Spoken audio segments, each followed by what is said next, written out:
يا أيها الذين آمنوا صلوا عليه وسلموا تسليما اللهم صل على محمد وعلى آل محمد كما صليت على إبراهيم وعلى آل إبراهيم إنك حميد مجيد اللهم بارك على محمد وعلى آل محمد كما باركت على إبراهيم وعلى آل إبراهيم إنك حميد مجيد মহান আল্লাহ রাব্বুল আলামিনের দরবারে আলিশানে লাখ কোটি শুকরিয়া আদায় করছি যে মহান আল্লাহ তাবারক ওয়া তাআলা তার মহান হুকুম জুমার নামাজ আদায় করার লক্ষ্যে আমাদেরকে যথাসময়ে তার ঘরে উপস্থিত হওয়ার তৌফিক দান করেছেন। হৃদয়ের সর্বত্র ভালোবাসা উজাড় করে শ্রদ্ধা জড়িত কণ্ঠে মহান আল্লাহ পাকের শেখানো ভাষায় শুকরিয়া আদায় করছি। জবান ছেড়ে দিয়ে সকলে একজোড়ে বলছি আলহামদুলিল্লাহ। রব্বানা লাকাল হামদ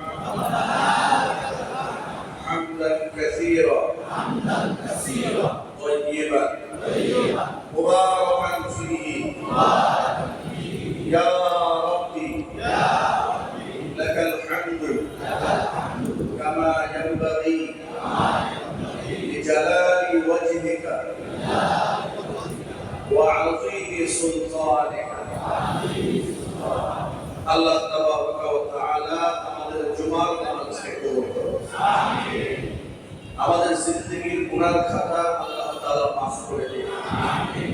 কাল হাশরের কঠিন ময়দানে আজকের ইবাদত আল্লাহ তাআলা আমাদের সকলের নাজাতের জরিয়া হিসেবে কবুল করুন। আমিন। মহাগ্রন্থ আল কোরআনের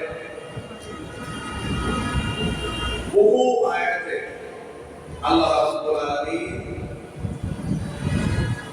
মানুষের উপর আল্লাহর হক কি আছে সেই বিষয়ে বিস্তারিত আলোচনা করেছেন। এক আয়াত অনেক আয়াত আলোচনা করেছেন। নবী করিম সাল্লাল্লাহু আলাইহি ওয়াসাল্লাম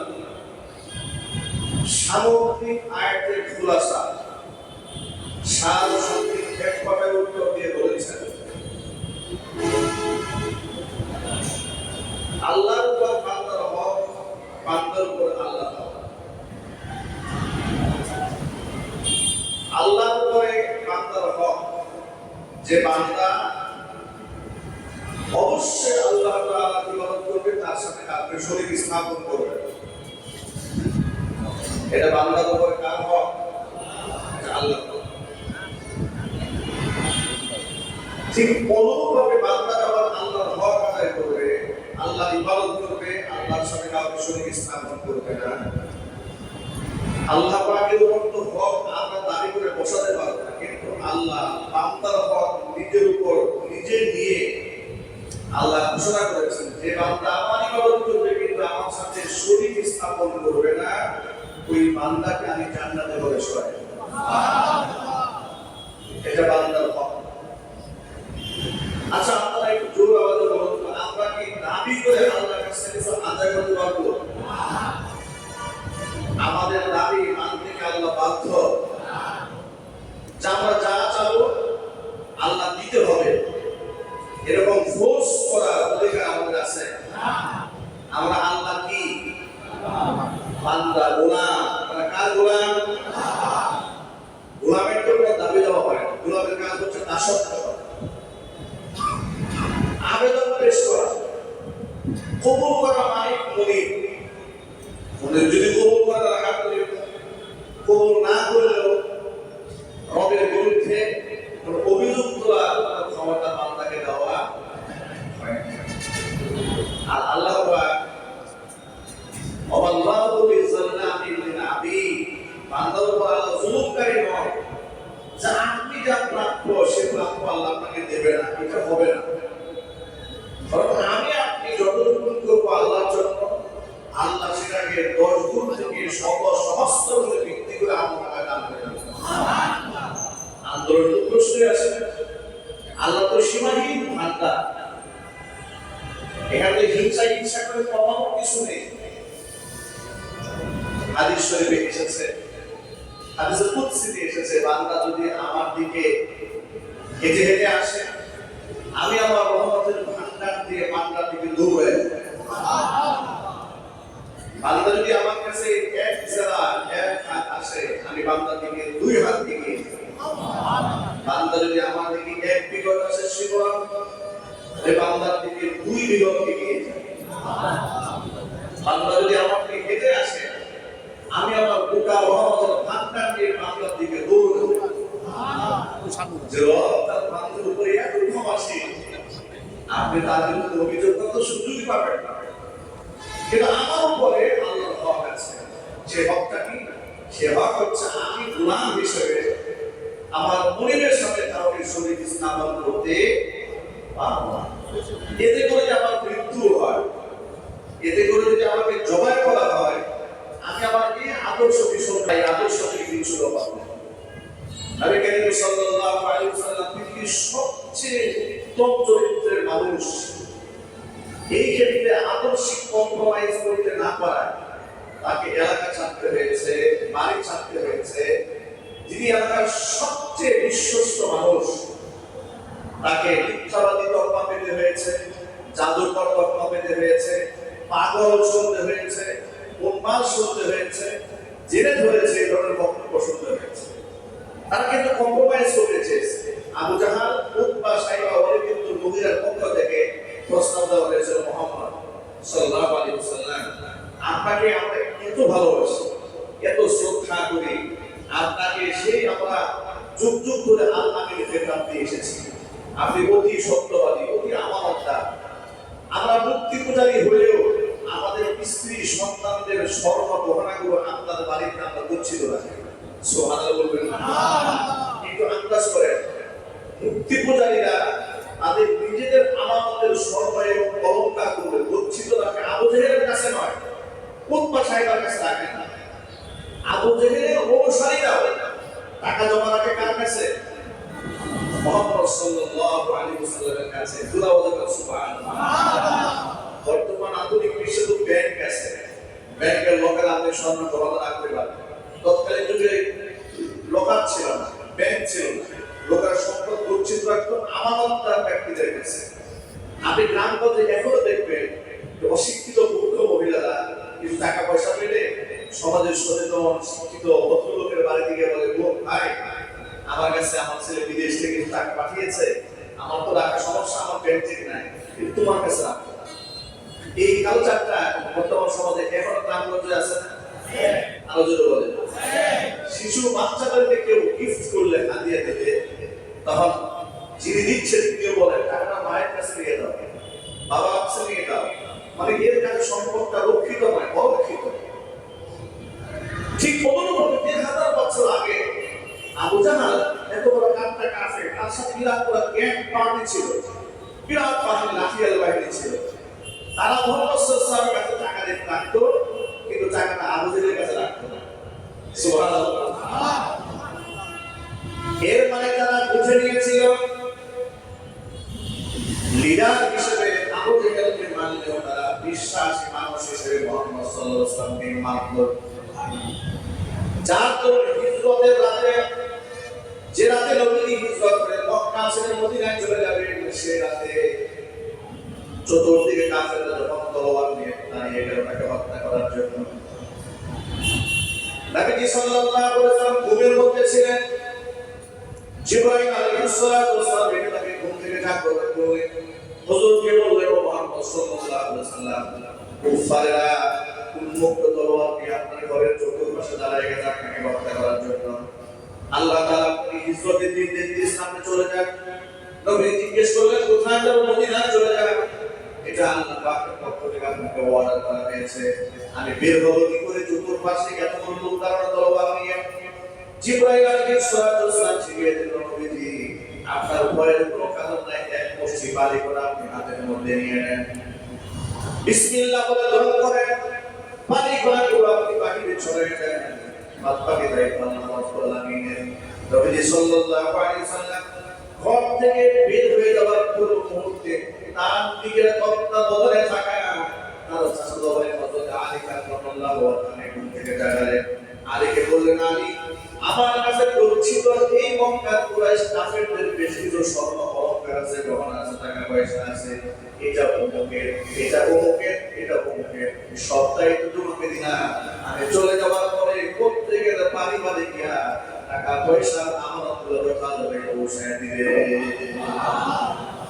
একটু কল্পনা করে, যদি এমন হতো যে আমার শত্রুরা আমাকে মারতে এসেছে, অন্তত পক্ষে শেষ মুহূর্তে দিকে টাকা করে নিয়ে ভেঙে যায়, কথা বুঝতে দেব না, এরা তো মারতে এসেছে, তো অন্তত পক্ষে যাওয়ার সময় এদের টাকাগুলো দিয়ে যায়।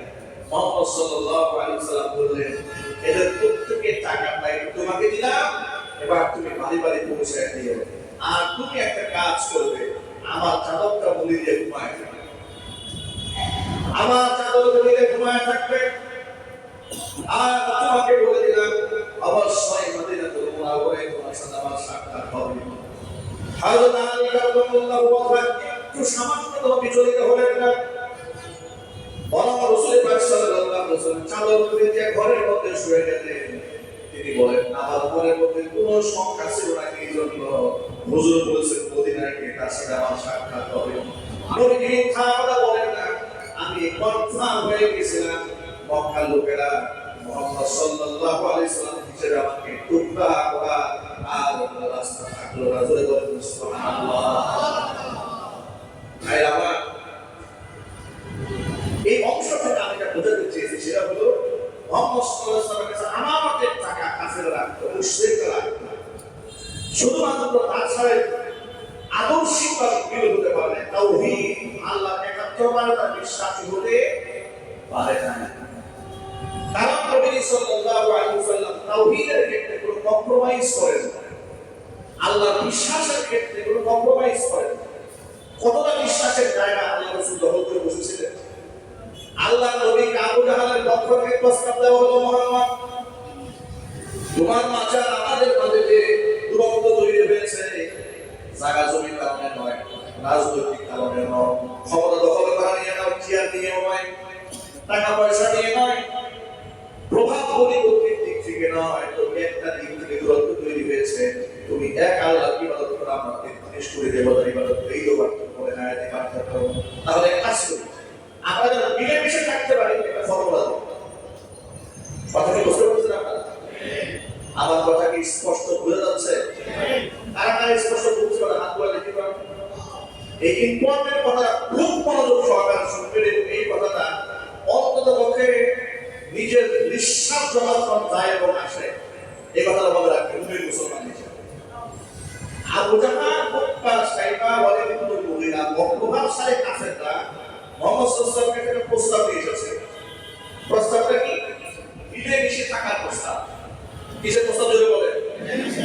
আমার জোরে বলেন। মিলেমিশে একাকার হওয়ার একটা প্রস্তাব নিয়ে এসেছে। মুহাম্মদ, তোমার সাথে আমাদের রাজনৈতিক বিভাজন বলে না, ক্ষমতার চেয়ার তুমি চাও, একটু শুনেন। তারা এমন প্রস্তাব দিয়েছে, ও মুহাম্মদ, তুমি ক্ষমতা চাও, তুমি যদি ক্ষমতায় চাও তাহলে ক্ষমতার মুকুটটা তোমার মাথায় আমরা উঠিয়ে দেব। সুন্দরী দিয়ে বিবাহ দিতে চাও, গোটা আরব দেশ ঘুরে ঘুরে সবচেয়ে সুন্দরী মেয়েটাকে তোমার স্ত্রী বানায় দেব। যদি সম্পদ চাও, রাশি রাশি স্বর্ণরূপা তোমার মায়ের কাছে ছেড়ে দেব। কিন্তু একটা জায়গার মধ্যে তুমি আমাদেরকে বাধা দিও না, আমরা যে লাখ উজ্জা বহু দেবতার পূজা করি এগুলার সমালোচনা করো না। আর তুমি এক আল্লাহর কথা বলো, এটা বাদ দিয়ে থাকবে, মহব্বত থাকবে। আল্লাহ নবী কি জবাব দিলেন শোনেন। হযরত জবাব কাফেররা, তোমরা যা দিতে চেয়েছো এটা খুবই সামান্য জিনিস। তোমরা যদি আমাকে প্রস্তাব দিয়ে বলো আমার এক হাতে তোমরা চন্দ্র এনে দেবে, আরে তোমরা সূর্য ধরাই দেবে, আর এক সেকেন্ডের জন্য আমার রবের দাওয়াত থেকে আমাকে ফিরাই রাখবে, আল্লাহ কসম করে বলি, ডান হাতে চন্দ্র বাম হাতে সূর্য যদি কিনে দাও, আল্লাহর একাত্মবাদের মুহূর্তের জন্য বিরত রাখতে পারবে না। আমি বলেই যাবো আল্লাহ এক চিৎকারে আল্লাহু আকবার। আমি বলেই যাবো, এটা আমার দায়িত্ব, আমি বলেই যাবো আল্লাহু আকবার। আমি বলেই যাবো এটা আমার আল্লাহর এক এবং একমাত্র। লা উস্তা হবত মানা এগুলার কোনো ক্ষমতা না, আমি বলেই যাবো। এগুলা মানুষের তৈরি করা মূর্তি, এদের কোনো শক্তি নাই, এদের কোনো ক্ষমতা নাই। লা হাওলা ওয়ালা কুওয়াতা ইল্লা বিল্লাহ। সকল শক্তির মালিক কে? আল্লাহ। একটু জোরে আওয়াজে বলেন, সকল ক্ষমতার মালিক কে? আল্লাহ। এবার নবী সাল্লাল্লাহু আলাইহি ওয়াসাল্লামের বাণী শুনিয়েছি। এবার আল্লাহ পাক তার বান্দাদেরকে কি মেসেজ দিয়েছেন শুনেন। আল্লাহ তাআলা বান্দাদেরকে কোরআনের আয়াত খুলে খুলে বলে দিয়েছেন যাতে করে মানুষ এখান থেকে সবক নিতে পারে। কিন্তু আশ্চর্য, মুসলমানদের জন্য এতটা ধর্মান্ধ এই জাতি, ধর্মের কোনো জ্ঞান তারা রাখে না। আশ্চর্যের ব্যাপার হলো ধর্মান্ধ ধরে ধার্মিক মানুষদেরকে গালি দেয় সমাজের কোন করা বলেন, ঠিক কিনা বলেন? আমরা যদি ধর্মের কথা বলি, সমাজের কথা বলতে সুশী নাস্তিক বামপন্থী লোকেরা আমাদেরকে বলে ধর্মান্ধ। আমরা যদি ধর্মান্ধ আমি নই, বরং ধর্মীয় ব্যাপারে চুক্তি আমার ভুল আছে। তুমিও ধর্মান্ধ হওয়ার কারণে ধর্মের ব্যাপারে উল্টা কথাবার্তা বলো। তুমি তো আসল ধর্ম সম্পর্কে বর্তমান জ্ঞান। দেখো আল্লাহ পাক কি বলেছেন। আল্লাহ পাক বলেন, ইয়া আইয়ুহান নাস দুরিবা মাসালুন ফাসতামিউ লাহু। আয়াতটি স্পষ্ট ভাষায় শোনাকে বাড়িতে গিয়ে আয়াতটা মিলাই দেবে।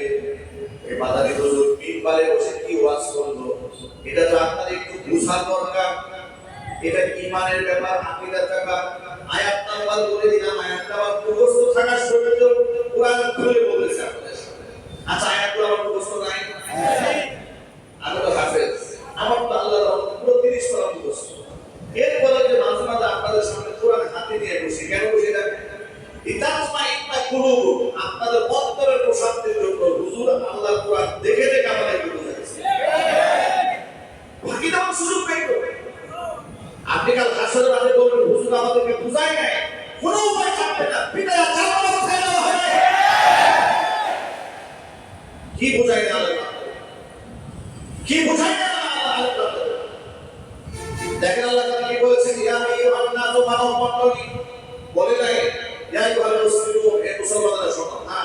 ইয়া আইয়ুহান নাস, এই বিশ্বের সব মানুষ কান খুলে শুনুন, আমি আল্লাহর পক্ষ থেকে তোমাদেরকে বার্তা দেওয়া হচ্ছে। বাণীকারী দুরিবা মাসালুন ফাসতামিউ লাহু, তোমাদের জন্য একটা উদাহরণ পেশ করা হলো আমার, আমি আল্লাহর পক্ষ থেকে। ফাসতামিউ লাহু, আমার উদাহরণ যারা গভীর মনোযোগ সহকারে শুনবেন। আল্লাহ এখানে বলেন নাই যে ফাসমাউ লাহু, সামিআ ইয়াসমাউ সামা মানে হচ্ছে শোনা, আর ইসতামা ইয়াসতামিউ ইস্তিমা মানে হচ্ছে গভীর মনোযোগ সহকারে শোনা। শুধু কান দিয়ে শোনা নয়, দিলের কান দিয়ে শোনার নাম হচ্ছে ইস্তিমা। দিলের কান দিয়ে শোনার নাম কি? ইস্তিমা। আরবি ভাষাতে একটা সূত্র আছে, কাসরাতুল মাবানি তাদুল্লু আলা কাসরাতিল মাআনি। হরফের আধিক্য থাকলে এটা তাৎপর্যের অর্থের আধিক্যতা বেড়ে যায়। আল্লাহ পাক বললেন, আমার কথাটা গভীর মনোযোগ সহকারে শোনো, আমি তোমাদের থেকে এক্সাম্পল দিচ্ছি, একটা উপমা দিচ্ছি। এবার আল্লাহ বলছেন, ইন্নাল্লাযীনা তাদউনা মিন দুনিল্লাহি লান ইয়াখলুকু যুবাবান ওয়া লাউ ইজতামাউ লাহু وإن يسلبهم الذباب شيئا لا يستنقذوه منه ضعف الطالب والمطلوب।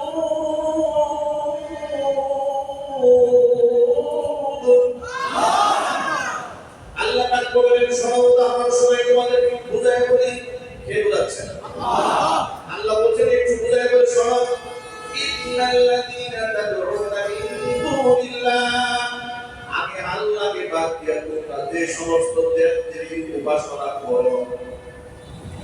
আবার বলো, ইন্নাল্লাযীনা নিশ্চয় তোমরা যাদেরকে তাদরুনা ডাকো, আরাধনা করা, পূজা অর্চনা করা, মিন দুনিল্লাহ আমি আল্লাহকে বাদ দিয়ে, লা ইয়াখলুকু যুবাবা,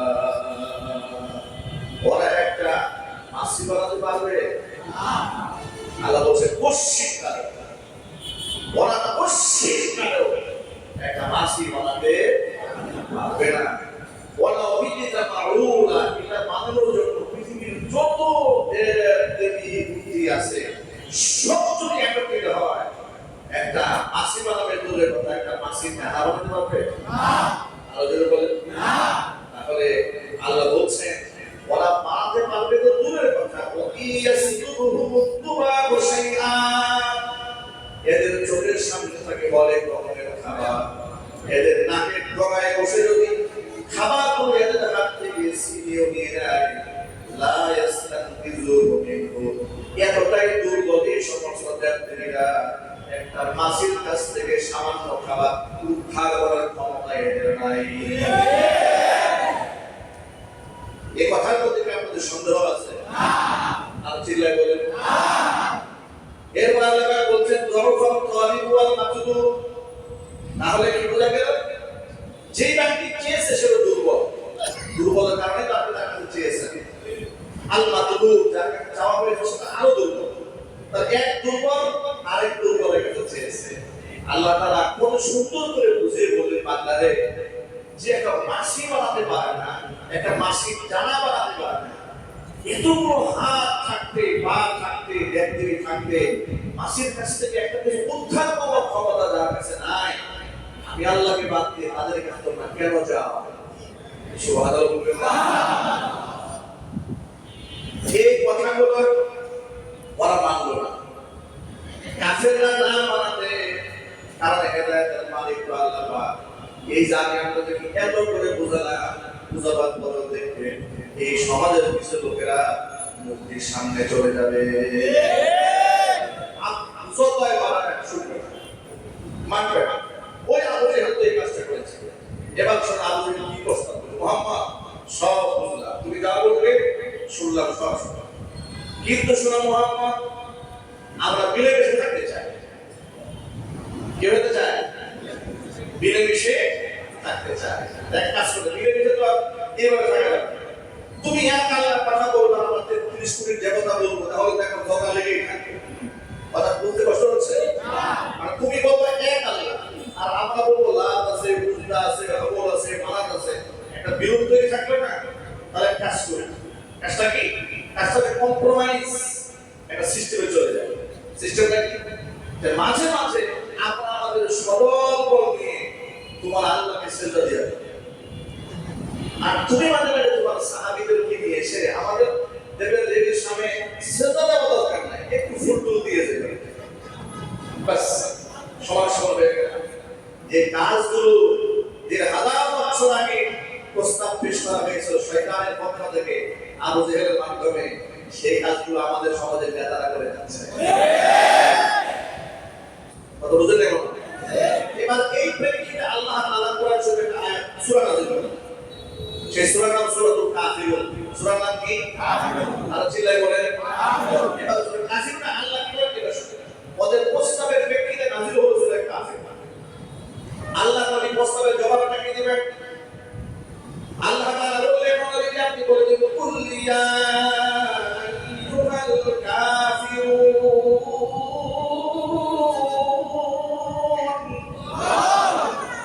লা আ'বুদু মা তা'বুদুন ওয়া লা আনতুম আ'বিদুন মা আ'বুদু ওয়া লা ما عبدتم ولا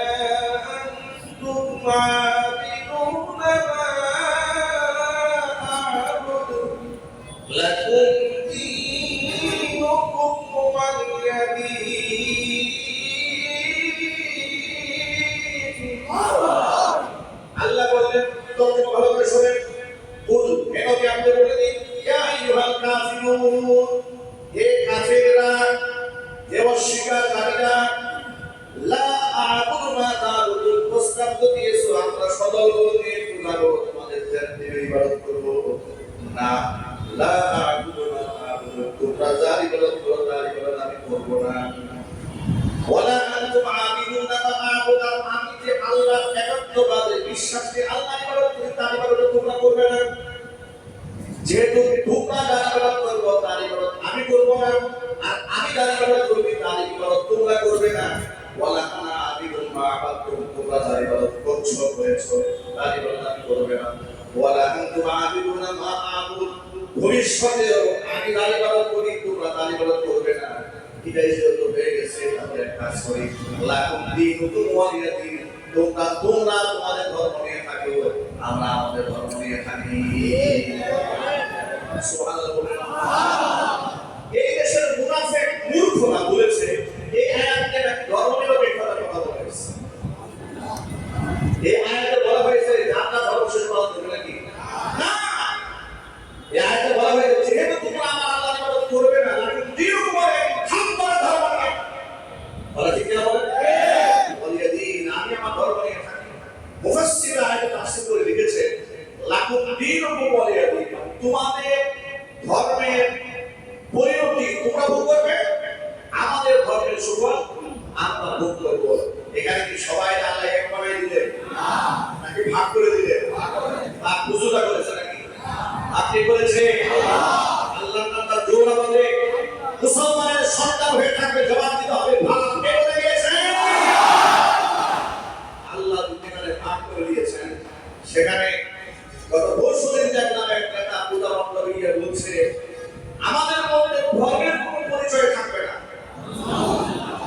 আমরা বাংলাদেশী, আমাদের পরিচয় হচ্ছে বাংলাদেশী, ধর্মের পরিচয় থাকবে না। যে মুসলিম নারা বলেছে আমাদের মধ্যে ধর্মের পরিচয় নাই, আমি মুসলমান বলে ওয়াদা করছি সেই এটা কবর না করে যেখানে বলে সেখানে দিতে হবে। কিসের মুসলমান? মুনাফিক। ও কি চিল্লা বলেছে কি?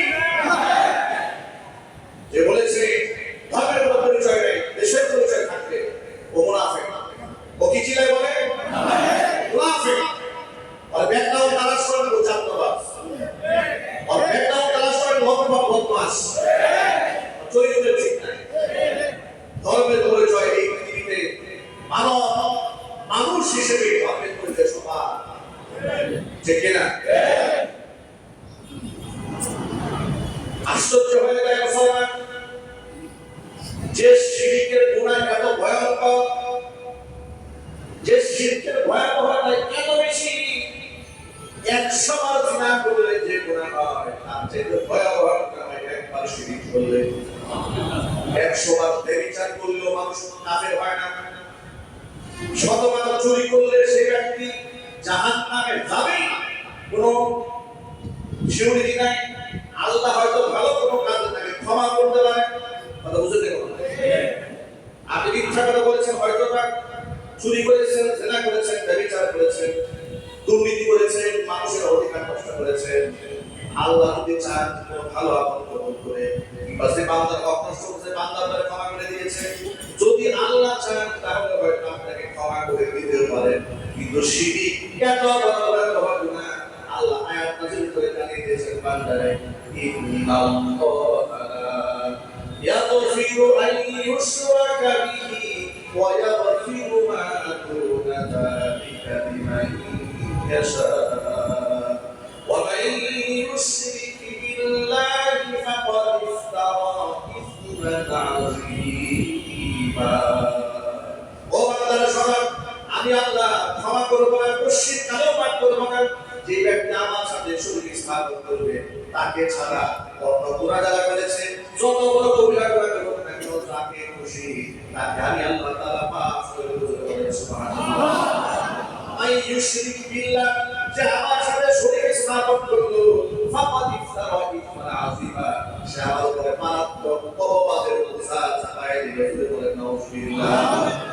আচ্ছা, আপনাদেরকে একটু ছোট্ট করে বলি, কোন ব্যক্তি যদি আপনার স্ত্রীর উপরে একটা বাজে অপবাদ আরোপ করে, আপনি তাকে ধন্যবাদ দেবেন? না। একটু জোরে বলেন। না। এই সব ছোট্ট এক্সাম্পলটা এটা শিশুদের এক্সাম্পল, কিন্তু বাধ্য হয়ে বড়দেরকে শোনাতে হচ্ছে। একটু বোঝায় বলি, আপনার বলে কোন মানুষ যদি আপনার মেয়েকে একটা অপবাদ দেয়, তাহলে আপনি তাকে ধন্যবাদ দেবেন?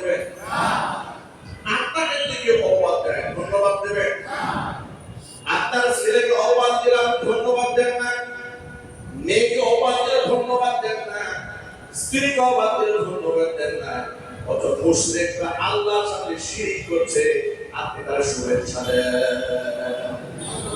আপনাকে শুভেচ্ছা কেমন করে? কোথায় পেয়েছেন ঘটনা? আপনি শুভেচ্ছা দিলেন, ঘটনা কোথায় পেয়েছেন? আপনাদের কলিজার মধ্যে আগুন লেগে যাওয়ার কথা না, আমার আল্লাহ হ্যাঁ। এখন সে ভবিষ্যতে এই সমস্ত কান্তি কুন্তি বানিয়ে আপনার মানুষ তামাশা করছে, শিরিক করছে, এর কথা তো কষ্ট হওয়ার কথা। আপনি খুশি হয়ে গেলেন, আনন্দ ভাগাভাগি করলেন, আপনি গিয়ে বললেন ছোটবেলায় আমরাও ভুল তবলা বাজাইতাম, আমরা একাকার, আমাদের উপরে মধ্যে বিরোধ নাই। আপনার মধ্যে আবুদের মধ্যে পার্থক্য থাকলো কোথায়? বুঝাই বলেন, যে কথা আপনি হাঁটছেন এই কথা আবু জেহেলের পথ, আপনি যে পথে হাঁটছেন উৎপা সাইবার পথ, আফেরের পথ, এটা মুসলমান মুহাম্মাদের পথ নয়, মুহাম্মাদের পথ নয়। উম্মতের রওনা হয়েছে। কোরআন হাতে নিয়ে বলছে স্পষ্ট ভাষায়, পৃথিবীর সমস্ত ফুকাহারা উলামারা একমত, মূর্তি পূজা সহ পৃথিবীর সমস্ত শিরিক হারাম এবং কবিরা গুনাহ, কথা বলা হারাম, মূর্তি পূজা করা হারাম, সমর্থন করা হারাম, মূর্তি পূজায় সহযোগিতা করা ত্রিপল হারাম। আপনি এখন বলবেন সংখ্যালঘুদের উপর আমাদের দায়িত্ব আছে। আবার এখানে ভুল বোঝাবুঝির কারণ নাই, হুজুর সংখ্যালঘুদের বিরুদ্ধে কথা বলেছে, পাগলে মাথা নষ্ট হয়েছে। আমি সংখ্যালঘুদের বিরুদ্ধে কথা বলতে ভুল করছে, আমি তো বলছি মুসলিম নাম ধরে আমাদের যে মুনাফিকগুলো আছে তাদের বিরুদ্ধে কথা বলছে। হিন্দুদের বিরুদ্ধে কথা বলা যাবে না, হিন্দুদের ব্যাপারে আমাদের বাইরে যদি শোনেন, কোরআন বলে দিয়েছে লা ইকরাহা ফিদ্দীন, আপনি অমুসলিমকে জোর করে আপনার ঘর রাখতে পারবেন না, আপনি আদর্শ দিয়ে দাওয়াত দিতে পারবেন না, হ্যাঁ আপনি ওদের নোংরা সংস্কৃতি নিয়ে আপনি বাজে সমালোচনা করতে পারবেন না, এই অধিকার আপনাকে দেওয়া হয়নি। জোরে বলুন সুবহানাল্লাহ। আমাদের দেশের দায়িত্ব, রাষ্ট্রের দায়িত্ব হচ্ছে, আমার দেশে হিন্দু আছে, বৌদ্ধ আছে, খ্রিস্টান আছে, মুক্তিযোদ্ধা আছে, সাঁওতাল আছে, পাহাড়ি আছে, গারো আছে, মারমা আছে, কত কিছু উপজাতি আছে, তাদের নিরাপত্তা নিশ্চিত করবে রাষ্ট্রের প্রশাসন। তারা যদি বলে রাষ্ট্রের প্রশাসন কাদের টাকায় চলে, কাদের টাকায় চলে? আমাদের টাকায় চলে। সুতরাং আমাদের পক্ষ থেকে রাষ্ট্রের নিয়োগকারী নিরাপত্তা সংস্থার লোকজন আছে, তারা এটাকে পাহারাদারি করবে। তবে কোন দুষ্ট চক্র তাদেরকে যেন ক্ষতি করতে না পারে, ভাঙচুর করতে না পারে, জনসচেতনতা তৈরি করার লক্ষ্যে রাজনীতিবিদরা আছেন, তারা তাদের দলের লোকদেরকে সতর্ক করবেন, অমুসলিমরা যেন তাদের ধর্মীয় উৎসব শান্তিপূর্ণভাবে পালন করতে পারে, এই ব্যাপারে তাদেরকে আপনি উদ্বুদ্ধ করবেন। কিন্তু আপনি পূজায় গিয়ে হাজির হলেন, হাজির হইয়া বললেন যে মা দুর্গার যে শক্তি, এই শক্তি নিয়ে আমরা এলাকাতে বিপ্লব লাভ করেছি। আমি বলতে এলাকাকে শোনাতে পারবো বাংলাদেশের গৌরবের নেতা, সে বলছে দুর্গার যে শক্তি, এই শক্তি দিয়ে আমাকে স্বৈরাচারের পতন হয়েছে। আমি তো বলি দুর্গায় বিশ্বাসী ছিল ওই স্বৈরাচারের নিচে, কথা বলে না কেন? সে তো বলেছে মা দুর্গা গজের চলে এসেছে বলে ফসল উন্নতি হয়েছে, তাহলে দুর্গায় বিশ্বাসী আমার দুর্গাকে বিরোধ করে ঘটনার কথা বাদ দিয়ে না, বরং সে নিজেই তো মূর্তি পূজারীদেরকে মহব্বত করেছে, ভালোবেসেছে, যার জন্য পৃথিবীর কোথাও সে জায়গা না পেয়ে আফের বাইমানদের কোন আশ্রয় পেয়েছে। জাতির সাথে প্রতারণা করে, ধোঁকাবাজি করে, মুশরিকদের খুশি করার জন্য, চার পাঁচটা ভূত ভিক্ষা করার জন্য, যারা ঈমান বিক্রি করেন আল্লাহর কসম করে বলি সে মুসলমান হতে পারে না। স্টেপ ফরওয়ার্ড করো। কোরআন হাদিস তা বলেছে, এটা আমার বাধ্যতার পৈতৃক সম্পত্তি না, আমার বলে করে কোনো সুযোগ নেই। আচ্ছা, উমর রাদিয়াল্লাহু তাআলা আবু সাহেব মুসলিম ছিল না? এটা জোরে বলতে হবে। আল্লাহ রাসূলের জামানায় মুসলিমরা বিক্রি ছিল না? এবার আপনারা বলেন, আল্লাহ নবী সাল্লাল্লাহু আলাইহি ওয়াসাল্লাম শাসন ব্যবস্থা যখন পরিচালনা করেছেন, অমুসলিমদের পূজা মণ্ডপে হাজির হয়েছে না? এটা জোরে বলতে হবে। এবার আপনি জবাব দিতে পারেন, আপনি কি রাসূলের চাইতে বেশি মানবিক? না। আল্লাহ রাসূলের চাইতে বেশি দরদি আপনি? না। একটু কাছে সমস্যা। নবী করিম সাল্লাল্লাহু আলাইহি ওয়াসাল্লাম বসে আছেন, আনাস ইবনে মালিক রাদিয়াল্লাহু তাআলা আনহু হাদিস রাবি তিনি বলেন, আমরা একসাথে অনেকে বসে আছি, হঠাৎ করে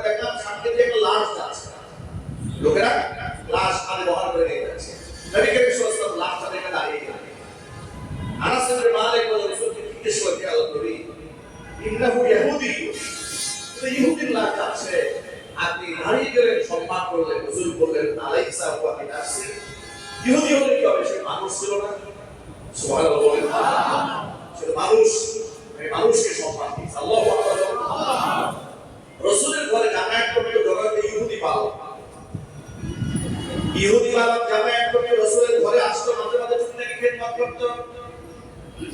রাসূলের আদর্শের কাছে পুরো বিশ্ববাসী হেরে গিয়েছে। সুবহানাল্লাহ। ইহুদি না, ইহুদি পালক রাসূলের ঘরে যাতায়াত করে। মুমূর্ষ অবস্থায় হঠাৎ অল্প বয়সের ছেলে মুমূর্ষ অবস্থায় জীবনের শেষ সাইডে চলে গেছে। আল্লাহ রাসূলের কানে আওয়াজ দেওয়া হলো, আপনার ঘরে যাতায়াত করে যে ইহুদি ছেলেটা অসুস্থ হয়ে পড়েছে, মৃত্যু সজ্জায় সায়। আল্লাহ নবী এক মিনিট বিলম্ব করলেন না, দৌড়ি ইহুদির ঘরে গেলেন। ইহুদি বালকের পাশে গিয়ে বসলেন, দেখে একেবারে জীবনের শেষ সাইডে মৃত্যুর কোলে ধরে পড়েছে। নবী সাল্লাল্লাহু আলাইহি ওয়াসাল্লাম ইহুদির প্রতি কত মায়া দেখেন। হুজুর তাকে বললেন, তুমি পড়ে নাও লা ইলাহা ইল্লাল্লাহ মুহাম্মাদুর রাসূলুল্লাহ। রাসূলের দরদটা এইটা যে যে সেটা আমার কাছে যাতায়াত করবে, যে কালিমা ছাড়া তাওহীদ ছাড়া কাফের হয়ে মারা যাবে, ও তো জাহান্নামে আমাকে পড়বে, ও যেন জাহান্নামে আমাকে কাটবে। সুতরাং আপনার হিন্দু দুষ্ট আছে, খ্রিস্টান দুষ্ট আছে, বন্ধু আছে, আপনার প্রতি মায়া থাকা উচিত। আমার সাথে এত মহব্বত, এত ভালোবাসা, পরকালে সে জাহান্নামে যাবে না, তাকে আপনি তাওহীদ শেখান, আল্লাহর কালাম শেখান, সততা শেখান, ইনসাফ শেখান, বোঝান, আল্লাহর একাত্মবাদকে বোঝান, জবরদস্তি নয়, মহব্বত দিয়ে বোঝান। এরপরেও যদি না বুঝে ফয়সালা কার হাতে? আল্লাহ। কিন্তু সেটা না, আপনি কি করেন? তারা বোঝাবেন তো দূরের কথা, আপনি কেমন কাজ করলেন হিন্দু মনে মনে চিন্তা করে, আমি যা করতেছি তো ভালোই করতেছি। কথা বলেন। আল্লাহ রাসূলকে বললেন তাওহীদের কালিমা গ্রহণ করো। এবার ইহুদি জীবনের শেষ সাইডে এসে পিতার কাছে চোখের ইশারায় পারমিশন চাইলে, কিন্তু কথা বলতে কষ্ট হচ্ছে। জিজ্ঞেস করে আগে রাসূলকে বলেছেন তার কথা কি মানবো কিনা। ইহুদি বালকের বাবা তাকে বলল, আপনি আবার আছেন, মুহাম্মদ সাল্লাল্লাহু আলাইহি ওয়াসাল্লাম তোমাকে যা বলেছে তার আনুগত্য তুমি মেনে নাও। ছেলের সাথে সাথে বলে নিয়ে এসে লা ইলাহা ইল্লাল্লাহ মুহাম্মাদুর রাসূলুল্লাহ সাল্লাল্লাহু আলাইহি ওয়াসাল্লাম কালিমা বলার সাথে সাথে আল্লাহর নবী হেসে দিয়ে ঘর থেকে বের হলেন আর শুকরিয়া আদায় করে বললেন, সমস্ত প্রশংসা ওই আল্লাহ পাকের, আল্লাহ তাআলা জাহান্নাম কি একটা বান্দাকে জান্নাতে প্রবেশ করিয়ে দিয়েছে। দরদ তো এরকম থাকা উচিত, মহব্বত তো এরকম থাকা উচিত। আপনি এর চেয়ে রাসূলের চাইতে মানবিক হতে পারবেন না। নবীজি বলেছেন, তুমি যদি মুসলমান হয়ে থাকো, মুসলমানদের দেশে অমুসলিমদের থাকে, তারা জানে তারা মারে নিরাপত্তা এমন ভাবে দিতে হবে, মান কাতালা মুআহাদান, ইচ্ছা করে যদি অমুসলিমদের কেউ হত্যা করে লামিয়ার রাবিহাতাল জান্নাহ, সে জান্নাতে যাবে। দূরে কথা কিয়ামতের দিন ওই মুসলমান অমুসলিমকে হত্যা করেছে বিনা অপরাধে, জান্নাতের পূর্ব পর্যন্ত নাকের মধ্যে পাবে না। আপনি রাসূলের সাথে মানবিক হবে। আপনি যদি একটা হিন্দুকে সাহায্য করতে বলে চায়, তার খানা ঘর আছে, একটা ঘর বানায় দেন, ছেলেকে পড়াশোনা করতে পারে, তাকে পড়াশোনা টাকা দেন, মেয়ে বিবাহ দিতে পারছে না, টাকা পয়সার অভাবে সাহায্য করেন, অসুস্থ হয়েছে ট্রিটমেন্ট নিতে পারছে না, টাকা দিয়ে সাহায্য করেন। আপনি মানবিক কোনো ক্ষেত্রে তাকে সাহায্য করলেন না, শুধু ঠাকুর বানাতে সাহায্য করতে গেছেন। আপনি তো পূজা আদালতে সাহায্য করতে যান নাই, আপনি ভণ্ডামি করে ভোগ কামাই করতে গেছেন। ঠিক না বলেন? আপনি হিন্দুকে সাহায্য করতে যান নাই, আপনি যে পূজার সময় গিয়েছেন, আপনি হিন্দুকে সাহায্য করতে যান নাই, আপনি নিজের ঈমান বিক্রি করে 5টা ভোগ কামাই করেছেন। আপনি বলেন আমি মুসলিমকে সাহায্য করতে না, আপনি সাহায্য করেন, কিন্তু তাই হয়ে থাকে। তাহলে এই পূজা ছাড়া হবে তার বাড়ি খোঁজ খবর দিয়েছে, বলেন তো আপনার কাছে কথা বলেন ভাই, ঠিক না বলেন? এই জন্য অমুসলিম যারা আছে তাদের সাথে ভালো আচরণ করতে ইসলাম আমাকে নিষেধ করে। দেখেন আল্লাহ পাক অমুসলিমদের ব্যাপারে কোরআন শরীফে কি বলে দিয়েছেন। আল্লাহ তাআলা সূরা মুজাদালার মধ্যে 28 নম্বর পরে স্পষ্ট জানিয়ে দিয়েছেন, লা ইয়ানহাকুমুল্লাহু আনিল্লাযীনা লাম ইখরিজুকুম মিন দিয়ারিকুম। অবশ্যই আল্লাহ তাআলা তোমাদেরকে বারণ করেন নাই, নিষেধ করেন নাই।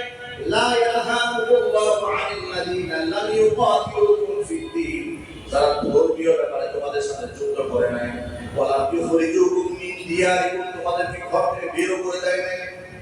মানে শুধু তারা অমুসলিম নেই, তারা না তোমাদের সাথে মারামারি করে, না তোমাদের সাথে ধর্মীয় যুদ্ধ করে, ধর্ম নিয়ে তোমাদের সাথে মারামারিও করে না, যুদ্ধও করে না। এরকম শান্তিপ্রিয় অবস্থিত তাদের ব্যাপারে আল্লাহ নিষেধ করেন না যে আনন্দাবার গুরু তাদের সাথে ভালো আচরণ করবে, অত সিদ্ধ দিলেই তুমি তাদের ইনসাফ করবে, আল্লাহ নিষেধ করেন। কিন্তু আল্লাহ ইউহিব্বুল মুকসিতিন, বরং ইনসাফ তাদেরকে আল্লাহ ভালোবাসেন। সুবহানাল্লাহ। তাহলে অমুসলিমদের সাথে, শান্তিপ্রিয় অমুসলিমদের সাথে ভালো আচরণ করতে আল্লাহ নিষেধ করেছেন, বারণ করেছেন, করেন না? খোঁজখবর নেন, খোঁজখবর নেন, সাহায্য করেন, সহযোগিতা করেন, সে ঋণগ্রস্ত ঋণের টাকা পরিশোধ করে দেন, মহব্বত দিয়ে, ভালোবাসা দিয়ে তার অন্তরে ইসলামকে প্রবেশ করান। মহব্বত করবেন না, খালি শিরকি খেতে যাবে, ফন্দামি করতে যাবে।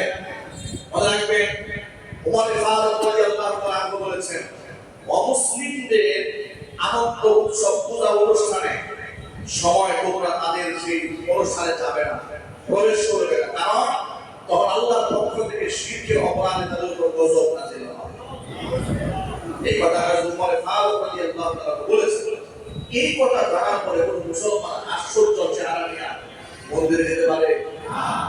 এখন আজকে এই মসজিদে উঠে তওবা করবেন। আপনি যদি নেতা হয়ে থাকেন, সর্বোচ্চ আপনি আপনার লোক দিয়ে নিরাপত্তা নিশ্চিত যেন হয় এই খোঁজখবর রাখবেন, এতটুকু দায়িত্ব আপনার। কিন্তু পূজায় গিয়ে মূর্তির প্রশংসা যে মুসলমান করবে, ভোট কামাইতে গিয়েছে তো। আমি গতকালকে লাইভ করে বলেছি যে এই দেশের রাজনীতিবিদদের চেহারা নিশ্চয় মনে হচ্ছে যে গোটা ভোটের পরাজয় কিংবা বিজয় পুরোটাই হিন্দুদের উপর নির্ভর করেছে। এই চিন্তা চেতনা যে নেতা থাকবে, আমি আপনারা মুসলমান আপনাদের আমি শিখাই দিলাম, এই কথা বলতে রেকর্ড হচ্ছে, অনলাইনে ভাষায় দেবে। যেই নেতা ইমান বিক্রি করে পাঁচটা ভোট কামাইতে চায়, ওই নেতাকে জুতাপিটা করবে। একমত আছেন আপনারা?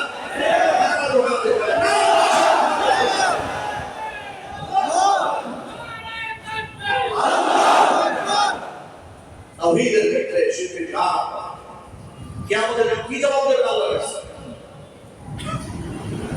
এবার যদি আপনি ব্যাখ্যা দিয়ে আমাকে বোঝাতে চান, হুজুর আমরা আসলে পূজা করতে যাই না, আমরা পরিদর্শনে গেছি। আপনি জুব্বা পরে, পাগড়ি পরে, চুড়ি মাথায় দিয়ে দলে দলে গতকালকে কাজ করে পরশুদিন বাজারে গিয়েছি ব্যক্তিগত কাজে। একজন দোকানদার আমাকে ডেকে বলছে, হুজুর মাসালা তো উঠে গেছে, তাহলে না? বলো ভাই কি হয়েছে? দলে দলে হুজুররা যাচ্ছে পূজায়, এই দৃশ্যটা আগে দেখি না। হুজুররা দলে দলে পূজায় যাচ্ছে, তাই নাকি? হ্যাঁ। আচ্ছা, আমি এক সেকেন্ডের যুক্তি তর্কে মেনে নিলাম, আপনি পূজা করতে যাচ্ছেন না, ঠিক আছে, আপনি শিরিক করতে যাচ্ছেন না। সেখানে নারী পুরুষের অবাধ মেলামেশা আছে না? গান বাজনা আছে না? ঢোল তবলা আছে না? অথবা আছে কিনা? এবার আপনি পৃথিবীর যে কোনো মুফতি মুহাদ্দিসকে ফতোয়া জিজ্ঞেস করেন, যে অনুষ্ঠানে শরীয়ত বিরোধী কাজ হয় সেখানে যাওয়া যায় হবে কি? যেখানে আপনি গেলে গান থেকে বাঁচতে পারবেন না, শিরিক থেকে বাঁচতে পারবেন না, গুনাহ থেকে বাঁচতে পারবেন না, যাওয়া আপনাদের জায়েজ আছে। আপনি বলেন রাজনীতির স্বার্থে একটু করতে হয়, যে রাজনীতির স্বার্থে যে ব্যক্তি গুনাহ করে ওই ফাসিকের রাজনীতি আমরা করব। বুঝছ না? ও কি ফাসিক? ও কি জিলা বলছে কি? ফাসিক পানিশ খবরদারি। আল্লাহর হক আদায় করে না, আপনার হক কেমন আদায় করবে? নিজের ধর্মের পরিচয় ঠিক রাখতে পারা, রাজনীতির কারণে ধর্ম বেঁচে যায়, আদর্শ বিক্রি করে, ও যদি এমপি হয়, মন্ত্রী হয়, রাস্তায় সব বিক্রি করে বিদেশে বাড়ি করা হবে। ইমান বিক্রি করতে তো ধর্ম বিক্রি করতে পারবে না। যে রাজনীতির কারণে ইমান বিক্রি করতে পারে, ও আপনার ধর্ম বেচতে পারবে না, আপনার বরাদ্দ বেচতে পারবে না। ওই লক্ষ লক্ষ কোটি টাকা যারা বিদেশে পাচার করেছে, ওরা আগে ইমান বিক্রি করেছে, পরে টাকা পাচার করেছে। এই জন্য বলি, ইমানের ক্ষেত্রে কোনো কম্প্রোমাইজ নাই। আল্লাহর একাত্মবাদ, আল্লাহ এক এবং একক। ওই যে বলেছে যে দুর্গার শক্তি নিয়ে নাকি বিজয় লাভ করবে, আগামী নির্বাচনে আমরা আল্লাহর শক্তি নিয়ে লড়ব। কথা বলছি কি বলে? আমরা ওদেরকে চ্যালেঞ্জ দিলাম, এই মুনাফিকদেরকে বললাম, তোরা দুর্গার শক্তি নিয়ে আগে আমরা আল্লাহর শক্তি নিয়ে ছাপিয়ে পড়বো, ইনশাআল্লাহ আল্লাহর শক্তি নিয়ে।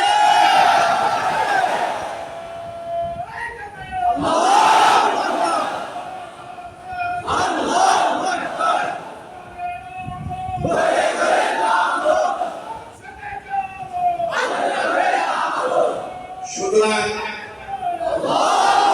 এবার আপনারা বলেন শিরকের সাথে মুসলমানের সম্পর্ক আছে? আরো যদি বলেন আমাকে যদি জবাই করা হয় আমি শিরকের সাথে কম্প্রোমাইজ করব। আমি দুঃখজনক বাস্তবতা বলছি, অনেক আলেম ভাই এবার নীরব, কথা বলেন না, মনে করে যে মিম্বার থেকে চাকরি চলে যায়, এও তো আল্লাহর গোলামি করে না, চাকরির গোলামি করে। ঠিক করে বলেন রিজিকের মালিক কে? আল্লাহ। রিজিকের মালিক কে? আল্লাহ। সম্মানের মালিক কে? আল্লাহ। আল্লাহকে বাদ দিয়ে মূর্তির পিছনে দৌড়াবেন, আল্লাহ হেদায়েত দান করবেন। আমিন। আমি গতকাল লাইভে বলেছি যে ইমাম সাহেব মূর্তি পূজায় গেছে, তার পিছনে নামাজ পড়া জায়েজ নেই, হারাম। কথা ঠিক করে বলেন যে আলেম মূর্তি পূজায় গেছে, ওর ইবাদত করা জায়েজ নাই। জাতির সামনে তার তওবা করতে হবে, আর ইসলামকে নবায়ন করতে হবে। যদি বলেন পূজা করতে যাই নাই, তো কি সহযোগিতা করতে গেছে? আচ্ছা ধরে না পূজা করতে জানে কি সহযোগিতা তো হয়েছে, আচ্ছা উপস্থিত হওয়া কি সহযোগিতা নয়? কোরআন কি বলেছে শোনেন, সূরা মাইদা বলেছে ওয়াতাআওয়ানু আলাল বিররি ওয়াত তাকওয়া ওয়া লা তাআওয়ানু আলাল ইসমি ওয়াল উদওয়ানি ওয়াত্তাকুল্লাহ। নেকের কাজে, ভালো কাজে একে অপরকে সাহায্য করো, খবরদার গুনাহের কাজে, গুনার কাজে, এমনকি বিদ্বেষ, আদাওয়াত, দুশমনের কাজে একে অপরকে সাহায্য করো না। গুনার কাজে সাহায্য করা কি? আরো যদি বলে আমার ফতোয়া কার? আল্লাহ যেখানে গুনার কাজে সাহায্য করতে আল্লাহ হারাম ঘোষণা করেছেন, সেখানে পৃথিবীর শ্রেষ্ঠ গুনার নাম, নিকৃষ্ট গুনার নাম হচ্ছে শিরক। শিরকের চাইতে বড় গুনাহ আসমানের নিচে জমিনের উপর আর নাই। আপনি সেখানে পাহারাদারি করতে, সেখানে সহযোগিতা করতে, ধন্যবাদ দিতে।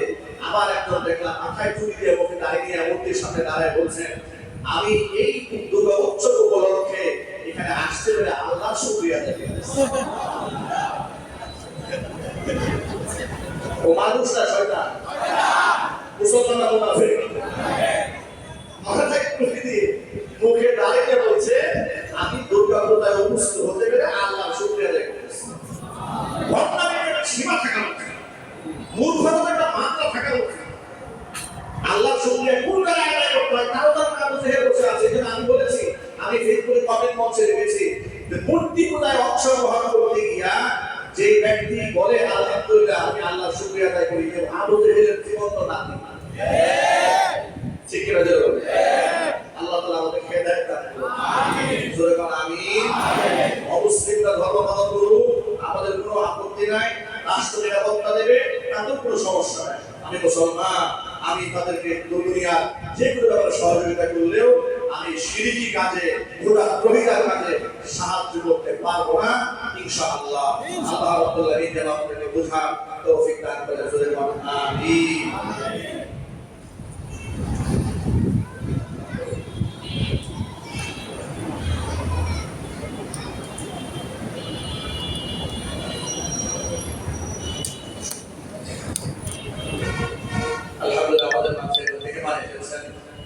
সুমন সরকার, তিনি এক মিনিট একটু দোয়া চাবেন আপনাদের কাছে।